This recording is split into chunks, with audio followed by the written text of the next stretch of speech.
আচ্ছা ভাই, সব মুসলমানরাই তো জান্নাতে যাবি, তাই না? এত সোজা না রে ভাই, এত সোজা না। 17 শ্রেণীর মানুষ মুসলমান হয়েও জান্নাতে যেতে পারবে না। কি বলেন ভাই, 17 শ্রেণীর মানুষ মুসলমান হয়েও জান্নাতে যেতে পারবে না? তারা কারা? এক, হারাম খাদ্য ভক্ষণকারী জান্নাতে যাবে না। নবীজি সাল্লাল্লাহু আলাইহি সাল্লাম বলেন, যে দেহ হারাম খাদ্য দ্বারা লালিত পালিত হয়েছে তা জান্নাতে প্রবেশ করবে না। সুনানে বাইহাকি 5520। দুই, আত্মীয়তার সম্পর্ক ছিন্নকারী জান্নাতে যাবে না।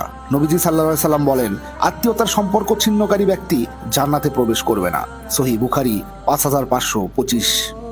তিন, প্রতিবেশীকে কষ্টদানকারী জান্নাতে যাবে না। নবীজি সাল্লাল্লাহু আলাইহি সাল্লাম বলেছেন, যার অত্যাচার থেকে প্রতিবেশীরা নিরাপদ নয় সে জান্নাতে প্রবেশ করবে না। সহিহ মুসলিম 66। চার, মাতা পিতার অবাধ্য সন্তান ও দায়ুস নারী জান্নাতে যাবে না। নবীজি সাল্লাল্লাহু আলাইহি সাল্লাম বলেছেন, 3 শ্রেণীর লোক জান্নাতে যাবে না। মাতা পিতার অবাধ্য দায়ুস, অর্থাৎ যে ব্যক্তি তার স্ত্রী, বোন প্রমুখ অধীনস্থ নারীকে বেপর্দায় চলাফেরায় বাধা দেয় না, এবং পুরুষের বেশ ধারণকারী মহিলা। মুস্তাদারাকে হাকেম। 5, অশ্লীল ভাষী ও উগ্র মেজাজি জান্নাতে যাবে না। নবীজি সাল্লাল্লাহু আলাইহি সাল্লাম বলেছেন, অশ্লীল ভাষী ও উগ্র মেজাজি ব্যক্তি জান্নাতে যাবে না। আবু দাউদ 4168। 6, প্রতারণাকারী শাসক জান্নাতে যাবে না। নবীজি সাল্লাল্লাহু আলাইহি সাল্লাম বলেছেন, মুসলমানদের ওপর প্রতিনিধিত্বকারী শাসক যে সে তার অধীনস্থদের ধোঁকা দিয়েছে, সে যদি ওই অবস্থাতেই মারা যায় তাহলে আল্লাহ তাআলা তার জন্য জান্নাত হারাম করে দেবেন। সহিহ বুখারী 6618। 7, অন্যের সম্পদ আত্মসাৎকারী জান্নাতে যাবে না। নবীজি সাল্লাল্লাহু আলাইহি সাল্লাম বলেছেন, যে ব্যক্তি কসম করে কোনো মুসলমানের সম্পদ আত্মসাৎ করে আল্লাহ তাআলা তার জন্য জাহান্নাম ওয়াজিব করে দেন এবং জান্নাত হারাম করে দেন। সহিহ মুসলিম 196। 8, খোটা দানকারী, অবাধ্য সন্তান ও মদ্যপ জান্নাতে যাবে না। নবীজি সাল্লাল্লাহু আলাইহি সাল্লাম বলেছেন, উপকার করে খোটা দানকারী, মাতা পিতার অবাধ্য সন্তান এবং সর্বদা মদ পানকারী, এই 3 শ্রেণীর মানুষ জান্নাতে প্রবেশ করবে না। সুনানে নাসাই 5577।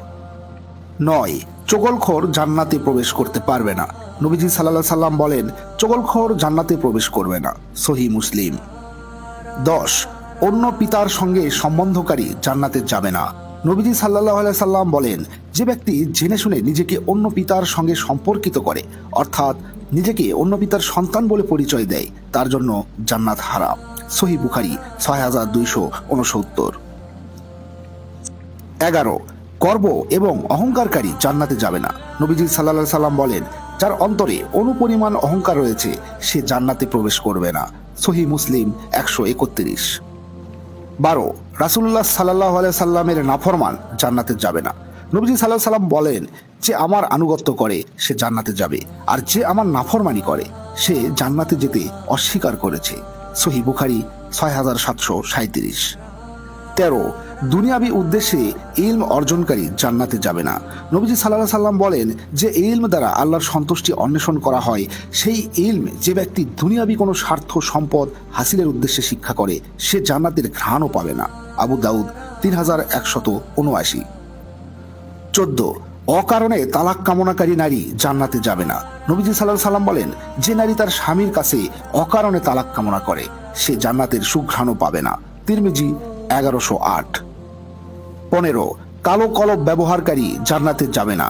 নবীজি সাল্লাল্লাহু আলাইহি সাল্লাম বলেন, শেষ যুগে কিছু লোক কবুতরের শিনার ন্যায় কালো কলব ব্যবহার করবে, তারা জান্নাতের ঘ্রাণও পাবে না। সুনানে নাসাই 4988। 16, লৌকিকতা প্রদর্শনকারী জান্নাতে যাবে না। সহিহ মুসলিম 3527। 17, ওয়ারিশকে বঞ্চিতকারী জান্নাতে যাবে না। নবীজি সাল্লাল্লাহু আলাইহি সাল্লাম বলেন, যে ব্যক্তি কোনো ওয়ারিশকে তার অংশ থেকে বঞ্চিত করলো আল্লাহ তাআলা তাকে জান্নাতের অংশ থেকে বঞ্চিত করবেন। সুনানে ইবনে মাজাহ 2694। বলেন কি ভাই, এই 17 শ্রেণীর মুসলমান জান্নাতে যেতে পারবে না? তাহলে জান্নাতে যাবে কি? আমি তো দেখতেছি অনেক হুজুরও তাহলে জান্নাতে যেতে পারবে না। ভাই রে ভাই, জান্নাত হচ্ছে আল্লাহর পক্ষ থেকে তার বান্দাদের জন্য সর্বোচ্চ পুরস্কার। একটা স্কুলের কোন ছাত্ররা পুরস্কার পায়? যে ছাত্ররা সবচেয়ে ভালো, সবচেয়ে অবিডেন্ট, পড়াশোনা ভালো করে, নিয়ম কানুন ভালো মেনে চলে, শিক্ষককে সম্মান করে, তারাই কিন্তু পুরস্কার পায়। ঠিক একই রকম যে মুসলমানরা আচার আচরণে, কথাবার্তায়, সব কিছুতে, জীবন ধারণে আল্লাহর সন্তুষ্টি অর্জন করতে পারবে, তারাই জান্নাতে যাবে। জান্নাত মামুর বাড়ি না, এত সহজ না। আসসালামু আলাইকুম রহমতুল্লাহ। প্রিয় দর্শক মন্ডলী, আশা করছি আল্লাহর রহমতে অনেক ভালো আছেন। আপনাদের জন্য একটা কুইজ রয়েছে। বলুন তো, কোন সাহাবী কোরআন তিলাওয়াত করার সময় হৃদয় বিদারক ভাবে মারা যান? আমি আবারও বলছি, বলুন তো কোন সাহাবী কোরআন তিলাওয়াত করার সময় হৃদয় বিদারক হয়ে মারা যান? এক, হজরত উসমান রাদিউল্লাহু তাআলা আনহু। দুই, হজরত উমর রাদিউল্লাহু তাআলা আনহু। তিন, হজরত আবু বক্কর রাদিউল্লাহু তাআলা আনহু। এবং চার, হজরত আলী রাদিউল্লাহু তাআলা আনহু।